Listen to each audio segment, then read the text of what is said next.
Le linge sale se lave en famille d'après un proverbe courant, mais de nos jours nous remarquons que la plupart des personnes lavent leur linge sale sur la place publique via les réseaux sociaux, pendant que d'autres quant à elles confient leurs soucis de tout ordre à des personnes portant la casquette de coach ou influenceur d'un autre genre. Mais comment faire le tri au milieu de cette multitude de personnes envahissant le net? Quels étaient les mécanismes mis sur pied par nos prédécesseurs en Afrique pour régler ce type de conflit? Ce sont là autant de questions auxquelles nous tenterons d'apporter des réponses dans les minutes qui suivent.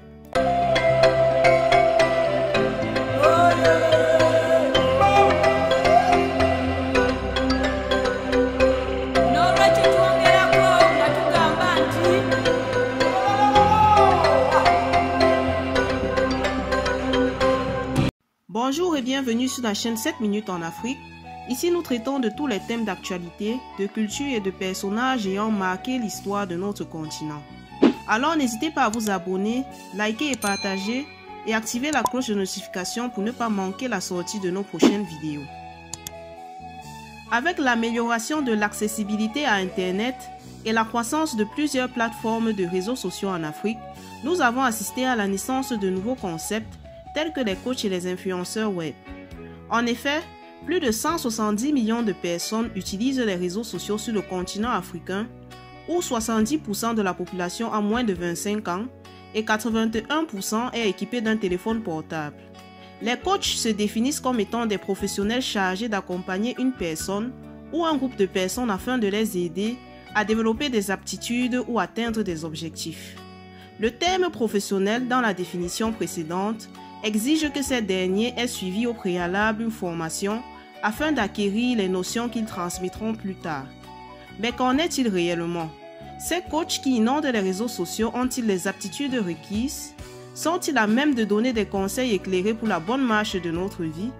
Avant de répondre à ces diverses questions, il convient de souligner que d'après les estimations, le marché du coaching représentera environ 20 milliards de dollars en 2022. Ce qui représente un potentiel énorme et explique pourquoi nombreux sont ceux-là qui s'y lancent car c'est un métier qui nourrit son homme. Ces derniers sont de plus en plus présents dans notre quotidien et abordent diverses thématiques dont le développement personnel, la mode, la séduction, les finances, le sport, la spiritualité, les relations amoureuses et j'en passe. S'il est vrai qu'il existe des coachs ou influenceurs sérieux, apportant réellement une valeur ajoutée à leurs diverses communautés, il est également important de souligner qu'il existe ceux-là qui s'autoproclament coach, bien que n'étant pas formés.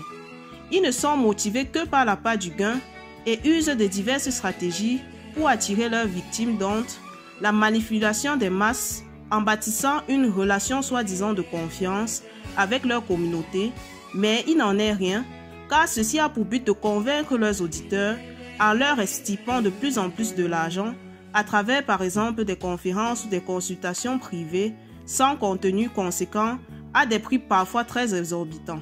Le mensonge également est un autre moyen à travers des storytelling bien élaborés où ils prétendent avoir fait des choses qui pourtant ne sont pas vraies, suscitant très souvent auprès de leur audience des émotions particulières, leur incitant à l'achat ou à poser des actes parfois déraisonnables dans leur entourage. En outre, l'usage de multiples artifices aussi bien physiques que matériels est employé par ces soi-disant coachs, notamment à travers des retouches des photos, des opérations chirurgicales afin d'améliorer une partie de leur corps, l'acquisition des objets de luxe, ceci dans le but de miroiter à leur communauté une vie parfaite.